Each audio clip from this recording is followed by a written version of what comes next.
Hello students, today's our topic is English of 10th class, lesson number 2। और ये lesson number 2 में हमने आपको पढ़ाया था the judgement seat of Vikramaditya. Vikramaditya क्या न्याय का सिंहासन, और ये हमने हाफ करा दिया था। इस हाफ से आगे लेकर के हम आज चल रहे हैं, ज़रा ध्यान दें। यानी कि लेसन नंबर 2 की 3 पैराग्राफ तक हमने कंप्लीट करा दिया था। नंबर 4 पर चलेंगे, last and final paragraph number 4। The king prepared himself with prayer and with fasting to come again and sit on the judgement seat of Vikramaditya. कहाँ पे आ गई थी? देखिए, यहाँ पर हम आए हुए थे कि जो उज्जैन के राजा थे वे जो है पूर्व सम्राट या पूर्व राजा, पूर्व रूलर विक्रमादित्य के सिंहासन पर बैठना चाहते थे, लेकिन उनमें इतनी अच्छाई और सच्चाई नहीं थी जिससे कि वे जो है विक्रमादित्य के सिंहासन पर बैठने के काबिल अपने आप को मानते, अर्थात वे काबिल नहीं थे। नंबर 4 में क्या कहते हैं? The king prepared himself with prayer and with fasting to come again and sit on the judgement seat of Vikramaditya. राजा ने अपने आप को तैयार किया और प्रेयर माने प्रार्थना की कि बहुत ही जल्दी जो है क्या हो जाए। उन्होंने ये प्रार्थना की कि मैं बहुत जल्दी जो है जजमेंट सीट विक्रमादित्य के सिंहासन पर बैठ जाऊं। But this time again the same thing happened. लेकिन उसी समय फिर से एक घटना घटी। Another stone angel asked him if he had never desired to pass the riches of others. दूसरे पत्थर में से जो एंजल निकला, देवदूत जो थे वे, उसने दूसरे देवदूत ने कहा, क्या कहा उसको, कि वह तभी सिंहासन पर बैठ सकते हैं यदि उसने अपने धन को अधिक लालसा पैदा करने की इच्छा जागृत ना हो। यदि उसमें धन या किसी भी चीज़ की लालसा ना हो, धन को प्राप्त करना या अपना चाहना, ये लालसा उसके अंदर ना हो, तभी वो उस पर बैठ सकते हैं, अर्थात वो स्वार्थी ना हो। The king admired that he had done so and therefore he was not worthy to sit on the judgement seat. राजा ने admitted that he had done so. राजा ने क्या किया? राजा ने फिर जो है अपने आप को उसके काबिल नहीं समझा। वह he is not worthy to sit on the judgement seat of Vikramaditya. But why? Because he was not worthy to sit on the judgement seat. वह न्याय सिंहासन पर, जो विक्रमादित्य का न्याय सिंहासन था, उस पर बैठने के काबिल नहीं था, क्योंकि उसके अंदर ऐसी जो है कमियां थी जो सिंहासन पर बैठने के लायक नहीं थी। Next paragraph. In this way, इस प्रकार, whenever the king tried to occupy the throne, जब कभी भी जो है राजा क्या करता था? सिंहासन की ओर चलता था। जब भी राजा सिंहासन को पाना चाहता था, तभी क्या होता था? थ्रोन गद्दी को he was questioned by an angel, तो उसको एंजल के द्वारा, देवदूत के द्वारा जो है प्रश्न पूछा जाता, और तभी क्या होता? And he had to withdraw, और तभी वह दूर हट जाता। This went on till only one angel was left supporting the marble slab. अब मार्बल स्लेब में केवल एक एंजल शेष बचा हुआ था जो उसको सपोर्ट किए हुए था, सिंहासन को जो सपोर्ट किए हुए था।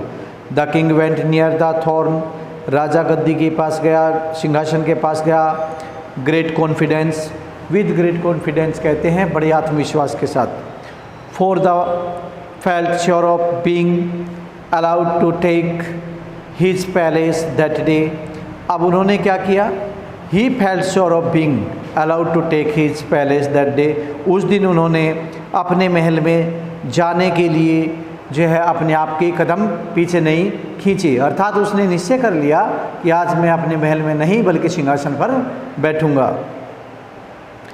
बट मीन्स लेकिन as he came near the seat, जैसे ही वह सीट के नज़दीक या पास आया तो द लास्ट एंजल स्पोक, अंतिम देवदूत ने कहा, are you then perfectly sure in heart, क्या तुम अपने दिल से पूर्ण रूप से तैयार हो या शुद्ध हो। ओ किंग, अरे राजा, is your heart as pure that of little child, क्या तुम्हारा दिल इतना शुद्ध है जितना कि एक छोटे बच्चे का होता है। इफ सो, यदि ऐसा है तो you are indeed worthy to sit on this seat, तो तुम इस सिंहासन पर बैठने के काबिल हो। यदि तुम्हारा जो है दिल इतना कोमल हो, इतना अच्छा हो जितना एक छोटे बच्चे का होता है, साफ दिल होता है, छोटा बच्चा सच बोलता है, उसके हृदय में किसी भी प्रकार का, उसके हार्ट में किसी भी प्रकार का जो है संकोच नहीं होता, तो उसी प्रकार यदि तुम्हारा जो हार्ट है वो प्योर है एक छोटे बच्चे की तरह, तो आप इस पर बैठ सकते हो इस सिंहासन के ऊपर, नहीं तो आप इसके ऊपर बैठने के काबिल नहीं हो। No said the king very slowly, नहीं, राजा ने बड़ी धीमी गति से कहा, no I am not worthy, मैं इसके काबिल नहीं हूँ। And at this words the angel flee away into the sky, और ये शब्द सुनकर के जो देवदूत था वो आकाश की रही यानी आकाश की तरफ को उड़ा, bearing the slab upon his head, और अपने जो स्लेब थी, जो वाइट जो ब्लैक मार्बल स्लेब थी, उसको अपने सर पर लेकर के उड़ा। ठीक है, आप देखिए यहाँ पर, this was how the judgement seat of Vikramaditya disappeared from the earth for ever. तो इस प्रकार की घटना घटित हुई कि विक्रमादित्य का सिंहासन इसी प्रकार जो है पृथ्वी से बिल्कुल लुप्त हो गया था, गायब हो गया था। तो students, this is the end of the lesson, यही लेसन की समाप्ति हो चुकी है। और अब हम बताएंगे आपको क्वेश्चन आंसर क्या करने हैं इसमें से आपको जो क्वेश्चन आंसर करने हैं वे ये हैं 1 to 5, 1 to 5, और फिर करने हैं आपको 10 to 15, 1 to 5 एंड 10 to 15। ठीक है, ये आपको फेयर कॉपी में करना है। इसके बावजूद पृष्ठ यानी कि पेज नंबर 76 पे आ जाइएगा, MC type questions, MCQs questions आ गए, मल्टीप्लाई चॉइस क्वेश्चंस। इसमें आप क्या करेंगे, केवल किताब में ही भर लेना इनको। ठीक है, और जो ट्रू फॉल्स है वो कॉपी पे भी करना है और किताब पे भी करना है। कॉपी और किताब ट्रू फॉल्स को दोनों में करना है, इसमें भी भरना है और किताब में भी भरना है और कॉपी पर भी करना है, ट्रू फॉल्स भी। जो फिलअप है यानी MCQs है वो केवल किताब में ही भर लेना पेंसिल के द्वारा। ठीक है, किसी पेन का प्रयोग नहीं करना है। और अब लेकर के हम चलते हैं, और इसमें यहाँ जो तीसरा लेसन है वो आपका डिलीटेड हो चुका है बाय द गवर्नमेंट। और स्टूडेंट्स, ये आपका कोर्स सप्लीमेंट्री रीडर का कंप्लीट हो चुका है। अब हम लेकर के चलेंगे पोएट्री का पहली पोयम। पोएट्री की ओर चलते हैं, और ये रही पोएट्री की पहली पोयम। समझिए और ध्यान से देखना है आपको। यहाँ से है the fountain, poetry the fountain, lesson number 1, और ये इंग्लिश, और lesson number 1 poetry.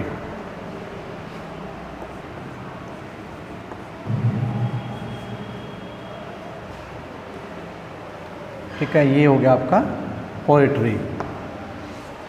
Lesson number 1 है पोएट्री का, ध्यान से देखेंगे आप। पोएट्री का लेसन नंबर 1 है द फाउंटेन, फव्वारा। फाउंटेन माने फव्वारा। James Russell Lowell. J.R. Lowell इसके लेखक है, इसके पोएट हैं। 1819 to 1891 क्या है जरा देखते हैं अबाउट द पोएट। ध्यान दे करके देखेंगे आप, अच्छी तरह समझे। अबाउट द पोएट, पोएट के विषय में। James Russell Lowell was born in 1819 at Cambridge. James Russell Lowell का जन्म 1819 ईस्वी को कैम्ब्रिज में हुआ था। He was educated at Harvard where later he became professor of modern language. उन्होंने कहाँ से, हार्वर्ड, जो हार्वर्ड कॉलेज था, उन्होंने हार्वर्ड से जो है अपनी शिक्षा प्राप्त की, जहाँ पर वे वहीं पर जो है आधुनिक लैंग्वेज की, आधुनिक भाषा के प्रोफेसर बन गए, लेक्चरर बन गए। Besides service volumes of verse, he published conversation of some of the old poets, fireside travels among my books, etc. He died in 1891। तो उन्होंने वहीं पर रहते हुए क्या किया, बहुत सारी चीज़ों का प्रकाशन किया। क्या क्या थी वे poets, old poets, some of the old poets. उन्होंने कुछ वृद्ध कवियों से संपर्क किया और उनके संपर्क में रहते उन्होंने वहीं पर जो है बहुत सारी चीज़ों की रचना की। फायरसाइड ट्रेवल और अमंग माई बुक्स, तो इन चीज़ों की उन्होंने रचना की। और उनका जो है ही डाइड, वे मर गए थे 1891 में। अबाउट दी पोएम, अब पोएम के बारे में आ जाइएगा, इसकी थीम है ये। The poet is thrilled by the sight of A fountain. कवि जो है फव्वारे की सुंदरता का वर्णन करता हुआ कहता है कि व्हेन इट लुक्स ब्यूटीफुल, कि जब यह सुंदर लगता है, बाय नाइट एंड डे, रात और दिन। कब उसकी जो सुंदरता है वो रात और दिन उस समय सुंदर लगता है जब वो बिल्कुल एकदम हर समय बहता रहता है, चमकता है और सूर्य की किरणें उसके ऊपर थिरकती है। He watches the fountain trying to reach as high as possible। वह watches माने देखता रहता है, the fountain माने उस फव्वारे को, trying to reach जो जाने की कोशिश करता है, as high as possible इतनी ऊंचाई तक जितना कि वो जा सकता है।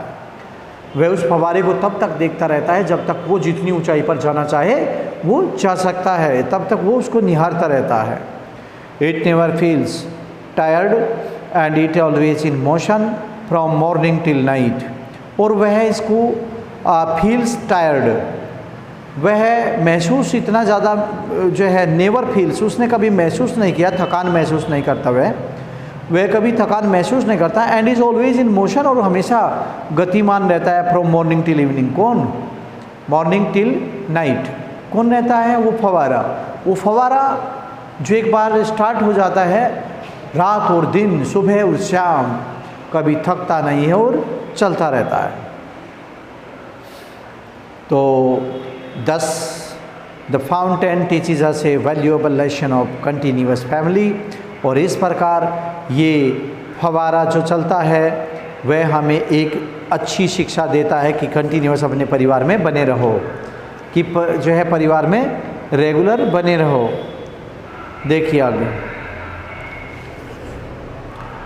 Lesson. Into the sunshine full of the light, leaping and flashing from morning till night। Into the sunshine full of the light, सूर्य की रोशनी में, सूर्य की रोशनी में सदैव फव्वारा क्या करता है? फुल ऑफ द लाइट, सूर्य की जो रोशनी है उसमें फुल ऑफ द लाइट, बिल्कुल पूरे दिन के समय, लिपिंग एंड फ्लैशिंग, जो फव्वारा होता है वो खुशी के साथ में, यानी बहुत ही ज़्यादा जो है खुशी के साथ में ऊपर नीचे बहता रहता है। अर्थात अचानक जो है इतनी ऊंचाई तक जाता है और जिस ऊंचाई पर वो जाता है वहीं से ही वो नीचे गिरना शुरू हो जाता है। फ्रॉम मॉर्निंग टिल नाइट, और वो सुबह से रात तक यही कार्य करता है, कभी थकता नहीं है। इनटू द मूनलाइट, और चांदनी में, चांद की चांदनी में, वाइटर देन स्नो, बर्फ़ से भी ज़्यादा सफ़ेद दिखाई देता है। वेविंग सो फ्लावर लाइक, और फूलों की तरह दिखने वाला, हिलने वाला, चलने वाला। व्हेन द वाइंड्स ब्लो, जब हवा चलती है तो फूलों की तरह लहर लेता है, फूलों की तरह जो है वो मंडराता है। इनटू द स्टारलाइट, और जब तारों की चांदनी आती है, तारों की रोशनी उनके ऊपर, चांदनी उनके ऊपर पड़ती है, तारों की रोशनी में रसें जो है रसिंग इन spray, happy at midnight happy by day. तो क्या होता है, स्प्रे ऐसा दिखाई देता है जैसे स्प्रे यानी कि बौछार हो रही हो, एक हल्की सी बौछार हो रही हो, और रात्रि को जो है आधी रात को बड़ी खुशी के साथ वह बहुत ही खुश होकर के दिन और रात बहता रहता है। एवर इन मोशन, वह हमेशा गति में रहता है। ब्रीथिंग सम एंड चेरी, बड़ी खुशी और प्रसन्नता के साथ still climbing heavenward never a weary, वह कभी थकता नहीं है, वो चलता रहता है। वह सदैव आगे की तरफ बिना थकता नहीं, और जो है हेवनवर्ड कहते हैं आकाश की ओर चलता रहता है। Glad of all weathers still seeming best, upward और downward motion by rest thy best. तो देखिए मोशन दाई रेस्ट कहते हैं कि हमेशा वो गति में रहते हैं, कभी थकते नहीं हैं। तो ग्लेड ऑफ ऑल वेदर्स, सभी जितने भी मौसम होते हैं, चाहे बारिश का हो, तूफ़ानी हो, गर्मी का हो, स्टिल सीमिंग बेस्ट, वे बहुत ही सुंदर दिखाई देते हैं और वहीं पर ठहरे रहते हैं।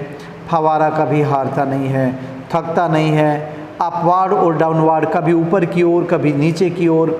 मोशन दाई रेस्ट, और मोशन कहते हैं कि गति में रहता है, दाई रेस्ट वो आराम नहीं करता। Full of nature nothing can time, changed every moment ever the same. तो इस प्रकार क्या मतलब हुआ, देखिए स्टूडेंट, नथिंग कैन टेम यानी कि fountain has tremendous energy and keeps motion with a steady flow, यानी कि हमेशा बहता रहता है। नथिंग कैन टेम, थकता नहीं है। फुल ऑफ नेचर, पूरी प्रकृति में उसकी सुंदरता, उसकी शोभा देखते ही बनती है। चेंज्ड एवरी मोमेंट, प्रत्येक क्षण को बदल देता है। और एवर द सेम, और इसी प्रकार से सभी को वो एक दृष्टि से प्यारा लगता है, अर्थात सभी देखते हैं तो सबको एक जैसा दिखता है।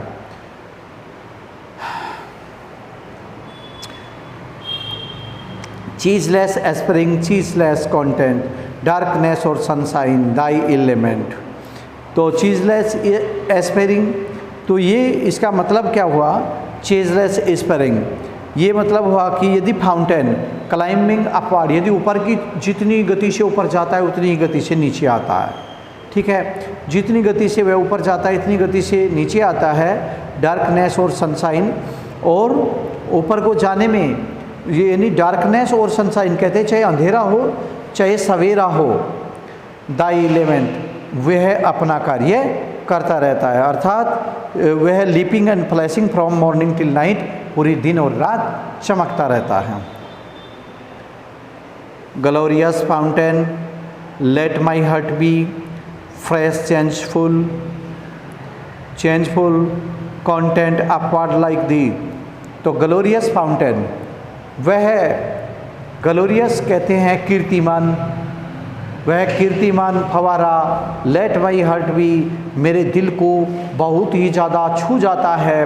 Fresh changeful constant upward like दी, और इतना साफ सुथरा सुंदर ताज़ा वह फवारा जो ज़मीन से निकल कर के ज़मीन से ऊपर तक और ऊपर से नीचे तक बहता है, वह अपवर्ड लाइक दी, और ऊपर नीचे बहने में मुझे बहुत सुंदर दिखाई देता है।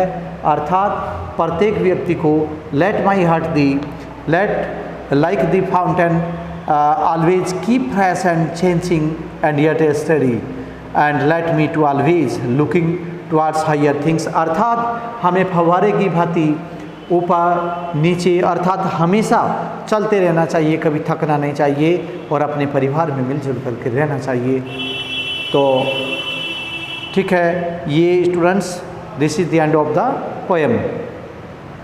अब इसके बावजूद आप क्या करेंगे, ज़रा हम आपको बता रहे हैं, ध्यान दे करके सुनेंगे। कॉम्प्रिहेंशन में आ जाइएगा। इसमें आपने क्या पढ़ा है, पहले पे आ जाइए।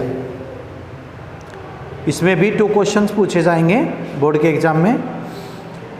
पैराग्राफ दे दिया तो उसमें 2 क्वेश्चंस आएंगे और गिवन बिलो आर से some questions are for extra practice. कुछ क्वेश्चन जो 2 से फालतू है तो प्रैक्टिस के लिए हैं, ठीक है। एक पैराग्राफ आपका आएगा पैसेज और उसके नीचे 2 क्वेश्चन आएंगे स्टूडेंट्स। दोनों क्वेश्चन को आप बोर्ड के एग्जाम में आंसर करेंगे। वो कहाँ से करेंगे, read the passage and given the answer from it, उसमें से ही उसको चूज करेंगे और उसमें से उसका आंसर देंगे। तो जिसके पोएम याद होगी वो आंसर राइटली दे सकता है, और जिसने पोएम को नहीं समझा तो वो इसका आंसर जो है कोशिश कर सकता है, तो दिक्कत उसको बन सकती है। चलिए यहाँ पर प्रॉब्लम में मत आइएगा। फर्स्ट है into the sunshine dot dot dot from morning till night, और इसको अच्छी तरीके से आपको करना है, फेयर कॉपी में करना है, ठीक है। तो 2 इसके नीचे क्वेश्चन है। ये फर्स्ट जो हमारा पैसेज है इसको करना है, और इधर फर्स्ट पैसेज के बाद में आपको सेकंड करना है, उसके बाद आपको 6 करना है, ठीक है, 6 करना है। तो ये आपको करने हैं कंप्लीट, इतना ही काफ़ी है इसके अंदर। और ये हो चुका है आपका लेसन फिनिश। हाँ, एक चीज़ और है, right the central idea of the poem. ये जो central idea of the poem है ये आपको इसमें से जो है केंद्रीय बिंदु लिखने हैं आपको पोएम के बारे में। जैसे लिखा हुआ अबाउट दी पोएम, तो ये इसकी थीम दी गई है, तो यही सेंट्रल आइडिया के रूप में आप लिख सकते हैं। The poet is thrilled by the sight of a fountain when it looks beautiful by night and day. He watches the fountain trying to reach as high as possible. It never feels tired and is always in motion from morning till night. Thus the fountain teaches us a valuable lesson of continuous family. ठीक है, तो ये central idea हुआ poem का। Central idea आपको first poem में आपकी finish हो चुकी है, और मैंने क्वेश्चन आंसर भी करा दिए, इसके बता दिए गए हैं कि आपको करने हैं इसमें से, और अच्छी तरीके से देखिए। स्टूडेंट्स 10th और 12th के जो स्टूडेंट्स होते हैं और 9th और 11th, इन जो सीनियर स्टूडेंट्स होते हैं वे खुद क्वेश्चन अपनी किताब को पढ़ के खुद बनाने होते हैं, खुद ढूंढने होते हैं, और अच्छी तरीके से जो है उनका एक सूटेबल आंसर देना होता है। पहले उनको अपनी एक रफ कॉपी में उसके आंसर को आप बनाना सीखिए कि हाँ ये आंसर सही हो सकता है, नहीं सब्जेक्ट वर्ब ऑब्जेक्ट के अकॉर्डिंग उसको बनाइए, तो वो कभी गलती नहीं हो सकता। पहले क्वेश्चन को समझिए वो पूछा क्या है, फिर उसका जवाब आप उसमें से दे सकते हैं। जैसे फर्स्ट क्वेश्चन है how does the fountain appear in the sunshine, कि how does the fountain appear in the sunshine, कि सूर्य की रोशनी में जो फव्वारा है वो कैसा प्रकट होता है या कैसा लगता है। तो इसको आपको क्या करना है, कैसा लगता है फव्वारा, हाउ डज द फाउंटेन, ये फर्स्ट पैराग्राफ में ही है, कैसे लगता है, into the sunshine full of the light, ठीक है। How does the fountain appear in the sunshine, the fountain appears. देखिए आंसर में क्या लिखेंगे, मैं एग्जाम्पल बता रहा हूँ। The fountain appears, the fountain appears full of the light, full of the light in the sunshine, ऐसे लिखेंगे पहले क्वेश्चन का आंसर। तो इसी प्रकार को अगर आप से पूरी की पूरी को पढ़ेंगे तो अच्छी तरीके से आप इसके आंसर दे सकते हैं, और यदि आप नहीं पढ़ेंगे तो इसके आंसर आप नहीं दे सकते हैं, ठीक है। तो ये फर्स्ट लेसन हमारा पोएम का जो फर्स्ट लेसन है वो मैंने कंप्लीट करा दिया है पोइट्री का। और इधर क्या कहते हैं, जो हमारा सप्लीमेंट्री रीडर का है वो कोर्स कंप्लीट हो चुका है। उसमें एक बार फिर बताना चाहूँगा मैं आपको, ध्यान देंगे कि जिन विद्यार्थियों ने, जिन स्टूडेंट्स ने कोर्स देरी से लिया है वो एक बार फिर देखें। सप्लीमेंट्री रीडर में 3 लेसन्स है, तीसरे लेसन को डिलीट किया गया है, माई ग्रेटेस्ट ओलंपिक प्राइज़ को डिलीटेड किया गया है स्टूडेंट्स। और इधर आइएगा पोइट्री की ओर। पोइट्री में 4 पोएम्स है और इसमें से 4th पोएम यानी कि चौथी पोएम द नेशन बिल्डर्स को डिलीटेड किया गया है। और इधर लीजिएगा प्रोज के अंदर इधर 5 और 6 लेसन यानी 5th और 6th लेसन को 5th torch bearers, 6th our Indian music, stories and anecdotes. तो ये एनसेडोट्स को भी हमने, ठीक है, अनेक्डोट्स को भी हमने डिलीट किया है। यानी कि 5वां छठा, प्रोज में, पोइट्री में 4th और जी सप्लीमेंट्री रीडर में भी 3। थर्ड बोलेंगे इसको, तो 3rd को हमने डिलीट किया है। ओके, हमने नहीं, ये यूपी सरकार ने यानी यूपी गवर्नमेंट की आदेशानुसार ऐसा हुआ। तो स्टूडेंट्स 30% लेस है आपका कोर्स और उम्मीद करते हैं आप मेहनत करेंगे, खूब अच्छी तरीके से मेहनत करके घर पर पढ़ेंगे और घर पर रहिए अच्छी तरीके से माता पिता की केयर में और अच्छी तरीके से जो है पढ़िए, माता पिता का आदर सत्कार करिए और उनकी बातों को समझिए कि किस प्रकार से वे आपको आगे बढ़ाने का रास्ता दिखा रहे हैं। और घर बैठकर ही आप जो हम आपको पढ़ा रहे हैं अच्छी तरीके से उनको समझने की कोशिश करिए। तो आज के लिए इतना ही काफ़ी है। This is the end of the lesson. Thanks. कल इससे आगे पढ़ाएंगे। ओके।